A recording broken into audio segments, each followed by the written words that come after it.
ब्रह्म मुरारी सुरार्जित लिंगम निर्मल भाषित शोभित लिंगम जन्मज दुख विनाशित लिंगम तत्प्रणमामि सदाशिव लिंगम। ओम नमः शिवाय અને હર હર મહાદેવ શિવ ભક્તો, હિન્દુ સનાતન ધર્મના દરેક લોકોને, મારી સાથે જોડાયેલા તમામ શિવ ભક્તોને મારા મહાદેવ શિવ ભક્તો, પવિત્ર શ્રાવણ મહિનામાં જ શિવલિંગ પૂજાનું કેમ વધારે મહત્વ છે? તમે શિવાલય પવિત્ર શ્રાવણ મહિનામાં જતા જશો. જેટલા પણ શિવ ભક્તો મારી સાથે જોડાયેલા છે, જેટલા પણ હિન્દુ સનાતન ધર્મના લોકો મારી સાથે જોડાયેલા છે, તે દર્શનાર્થે પવિત્ર શ્રાવણ મહિનામાં ભગવાન મહાદેવના મંદિરે જતા જશો. તમે જોતા હશો કે કેટલી બધી ભીડ હોય છે, કેટલા શ્રદ્ધાળુઓ ભગવાન મહાદેવની આરાધના કરતા હોય છે, દર્શન કરતા હોય છે, પૂજા અર્ચના કરતા હોય છે. દેવાધિદેવ મહાદેવની મોટી મોટી પૂજા થતી હવે પવિત્ર શ્રાવણ મહિનામાં જોઈએ છે. શિવભક્ત શ્રાવણ મહિનામાં જ કેમ વધારે શ્રાવણ મહિનામાં જ ભગવાન મહાદેવની ભક્તિનું મહત્વ છે? પહેલું કારણ એ છે કે પવિત્ર શ્રાવણ મહિનો છે ને, તે ભગવાન મહાદેવને અતિ પ્રિય છે. માતા પાર્વતીને જ્યારે એમ કહેવાય કે તેની તપસ્યા પાકી અને ત્યારે એમ કહેવાય કે ભગવાન ભોળાને જ્યારે પ્રસન્ન થયા હતા ને, ત્યારે પવિત્ર શ્રાવણ મહિનો હતો. એટલા માટે જ ભગવાન મહાદેવને આ મહિનો ખૂબ પ્રિય છે, કારણ કે શિવ અને શક્તિનું મિલન આમાં થયું હતું, આ પવિત્ર શ્રાવણ મહિનામાં થયું હતું. અને બીજું એ છે, શાસ્ત્ર અને એમ કે આપણા ઋષિ મુનિઓ પણ એમ કહે છે, બીજી વાત એ કહે છે કે ભગવાન મહાદેવની ઉર્જા વધારે આ પવિત્ર શ્રાવણ મહિનામાં પડે છે. એટલા માટે પવિત્ર શ્રાવણ મહિનામાં શિવલિંગ પૂજાનું વધારે મહત્વ છે. જેવી રીતે પ્રખર તડકો હોય, સવારે હોય એમ કે વધારે નથી પડતો, પણ 12 વાગ્યા હોય, 1 વાગ્યા હોય, 2 વાગ્યા હોય, બપોરનો ગાળો હોય, ત્યારે કેવો તડકો આ ધરતી ઉપર પડે છે.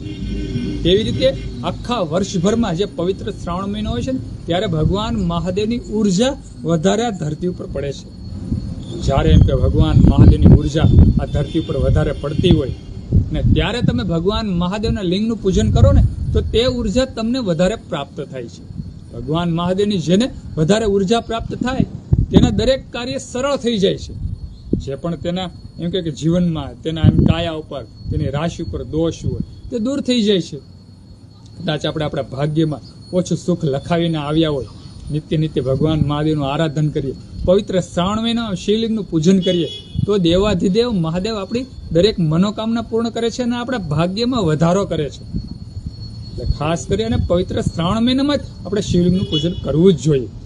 નિત્ય પૂજા કરીએ તે ખૂબ સારું જ કહેવાય, પણ એમ કહેવાય કે પવિત્ર શ્રાવણ મહિનામાં વધારે આપણે ભગવાન મહાદેવની ભક્તિ કરવી જોઈએ. નિત્ય આપણે 5 બિલીપત્ર ભગવાન મહાદેવને ચડાવતા હોય, તો પવિત્ર શ્રાવણ મહિનો હોય ને, ત્યારે 11 છે, 21 છે, એમ કે 21 સારી સંખ્યામાં, 51 છે, આવી સારી સંખ્યામાં ભગવાન મહાદેવને બિલીપત્ર અર્પણ કરવા જોઈએ. થોડોક આપણી જીવનમાં વધારે સમય ભક્તિમાં કાઢવો જોઈએ. પવિત્ર શ્રાવણ મહિનામાં દેવાધિદેવ મહાદેવે જ આ ધરતી ઉપર આપણને મૂક્યા છે, તો તેના માટે જો આપણે એમ કહેવાય કે થોડોક સમય વધારે ફાળવીએ, થોડોક સમય વધારે કાઢીએ, તો તેના આશીર્વાદ આપણી ઉપર વધારે વરસે. જગત પિતા મહાદેવને ખૂબ ગમે કે તેનો મૂકેલો જીવ આજે તેની પૂજા કરી રહ્યો છે. અને તેમાં પણ પાવન પવિત્ર શ્રાવણ મહિનો હોય અને ત્યારે તમે જો પૂજા કરતા હોય, તો ખૂબ ભગવાન મહાદેવ ખૂબ ગમે.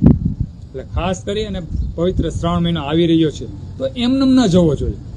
વધારે ભગવાન મહાદેવની ભક્તિ કરજો, વધારે તેનું પૂજન કરજો. પ્રભાતે થોડુંક શિવલિંગ પૂજન કરી લેવું, 10 મિનિટ, 15 મિનિટ, અડધી કલાક, જેટલું પણ થાય આપણાથી શિવ પૂજામાં સમય વ્યતીત કરવો. બિલીપત્ર આપણે 5, 11, 21, 51, 108 બિલીપત્ર ભગવાન મહાદેવને અર્પણ કરવા. મંત્ર બોલીને શાસ્ત્રોક્ત રીતે ભગવાન મહાદેવનું પવિત્ર શ્રાવણ મહિનામાં પૂજન કરવું. સંધ્યાકાળ થાય, શિવ શક્તિને યાદ કરવા, શિવલિંગના દર્શન કરવા, સંધ્યા આરતી કરવી, સંધ્યા આરતીના દર્શન કરવા. શિવાલય જઈ આરતી થતી હોય તો તેના દર્શન કરવા, દીપમાળાના દર્શન કરવા. થાય તો દીપમાળા પણ કરવી, નિત્ય દીપમાળા પણ કરવી જોઈએ. અને નિત્ય ન થાય, ખાસ કરી અને સોમવારે દીપ પ્રાગટ્ય કરવું જોઈએ. સોમવાર, અને તેમાં પણ સોમવાર હોય. તમે વિચાર કરો, પવિત્ર શ્રાવણ મહિનો હોય અને તેમાં પણ સોમવાર હોય, તે દિવસે તો આપણે ખાસ શિવલિંગ પૂજા કરવી જોઈએ. જેવી રીતે આપણે રવિવારે રજા રાખીએ ને, તેવી રીતે આપણે સોમવારે રજા રાખી દેવી. ભગવાન મહાદેવના નામે એક સોમવારે રજા રાખી દેવી અને આખો દિવસ સવારે એમ કહેવાય કે 1-2 કલાક ભગવાન મહાદેવના શિવાલય જઈ શિવલિંગના દર્શન કરવા, ત્યાં જીવન વ્યતીત કરવું, સમયગાળો કાઢવો.